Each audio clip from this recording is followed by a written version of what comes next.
When the body of a baby girl was found behind the old church toilets, wrapped in a choir robe and still warm, nobody knew where to start asking questions. But everyone turned to the bishop's wife, because she was the last person seen walking behind the church with something wrapped in white cloth. At first, no one believed it. How could Mommy Chinye, the bishop's wife, the prayer warrior, the women's leader, the one who led 3-day fasting programs, do such a thing? She was the one people came to when their children were sick. The one who hosted the monthly vigil for barren women. The one who told young girls not to wear trousers or artificial eyelashes. She was the mother of the church. Pure, holy, unshakable. But by the end of that month, her name was no longer said with respect. It started slowly, like a crack on a window that keeps spreading. That Sunday, the service was packed. The bishop, Pastor Mokolo, had just returned from a revival in Ghana. The whole town came out to hear the fresh anointing. He had been on radio all week, promising healing, deliverance, and miracle fruits that would open wombs and remove curses. As usual, Mommy Chinye stood by his side on the pulpit. Dressed in her white lace with silver headgear, she looked untouchable. She didn't preach. She never did. But her eyes moved over the crowd like she could see everyone's secrets. After service, as the bishop closed with prayer, she slipped out quietly through the side door. Nobody noticed. Except for one church cleaner named Ngozi, who was mopping the back corridor. Ngozi said she saw the bishop's wife walking fast, holding something in white cloth. It was moving, like something alive. Ngozi wanted to greet her, but something told her to keep quiet and just watch. She said she saw the bishop's wife bend near the back of the toilet, whisper something, drop the bundle, and walk away. She thought it was a sick animal. Until she heard the soft cry. It was the cry of a newborn.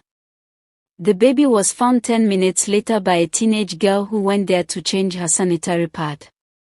The girl screamed. People came running. And there, wrapped in the choir robe, was a baby girl, no more than a few hours old. She was still breathing. Still alive. But barely. Nobody knew who the mother was. The church workers said no woman in the congregation had looked pregnant. No one had gone into labor. No one had shouted or collapsed during service. But the robe around the baby belonged to the church. And it had blood on it. The rumors started the next day. Some said it was a sacrifice. Others said it was the result of an affair. Maybe the bishop himself had gotten someone pregnant and his wife tried to get rid of the baby. Some said the child was a spirit child, abandoned so it wouldn't curse the church. But something happened that turned whispers into full-blown scandal. A security guard who worked at the church confessed. He said he had been paid not to talk. Paid by Mommy Chinye. He said she told him, if anybody asks, say you saw nothing. Don't let your eyes destroy your destiny. And he kept quiet. Until guilt pushed him to speak.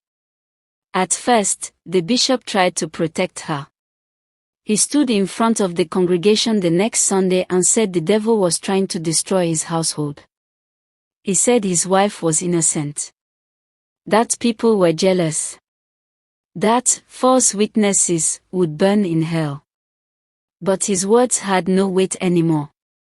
Because by that time, 2 more women had come forward with strange stories.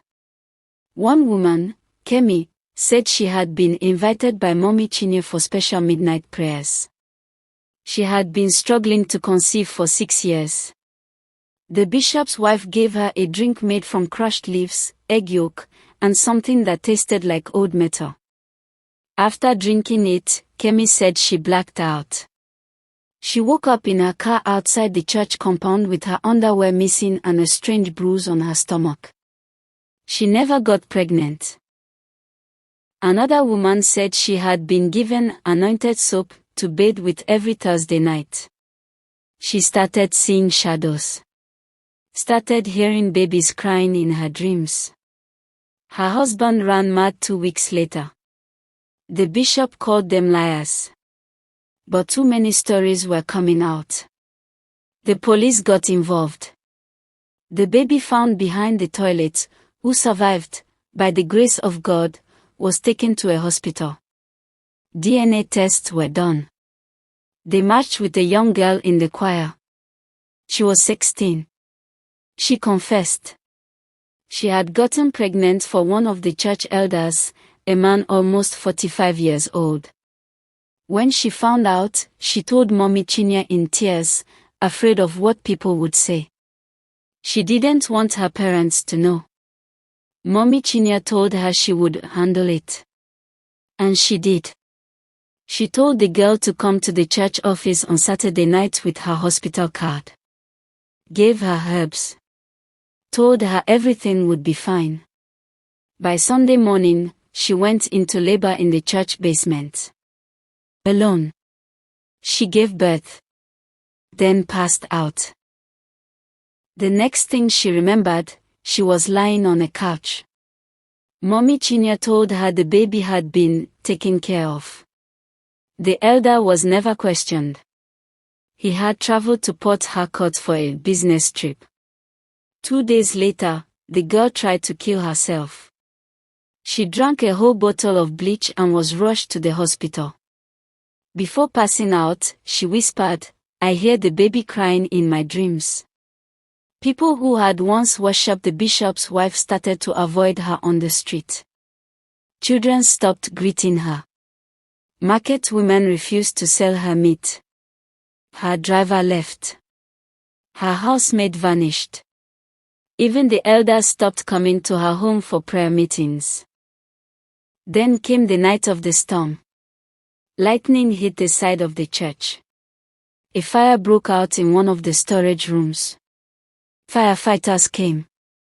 In the process of putting it out, they discovered a locked cabinet behind a false wall. Inside it were photos of newborn babies, soaked with oil. Some had names scribbled behind them. Others had crosses marked on their foreheads with red ink. Also in the cabinet were jars, dozens of them, filled with something that looked like dried umbilical cords. That was when even the most loyal believers started to question everything. When Mommy Chinya was arrested, she did not cry. She did not scream. She did not beg. She simply said, "Some of you will regret this." They found old items in her personal storage room in the church, baby clothes, feathers, burnt candles, chalk, bones. Things nobody could explain. The bishop stepped down 3 days later. Nobody ever saw him again. Some say he left the country. Some say he died quietly in a hospital in Owerri. Some say he was never the real bishop, that it was always his wife pulling the strings. As for the baby girl, she was adopted by a couple in Lagos. She's alive and well. Some say she has dreams of a woman in silver headgear who comes to her room at night and tells her, "Your time has not yet come." But nobody knows for sure. One thing is clear. Not everything that wears white on Sunday is clean. Not every hand that blesses is holy. And sometimes, the person praying for your womb to open is the same person that shut it in the first place.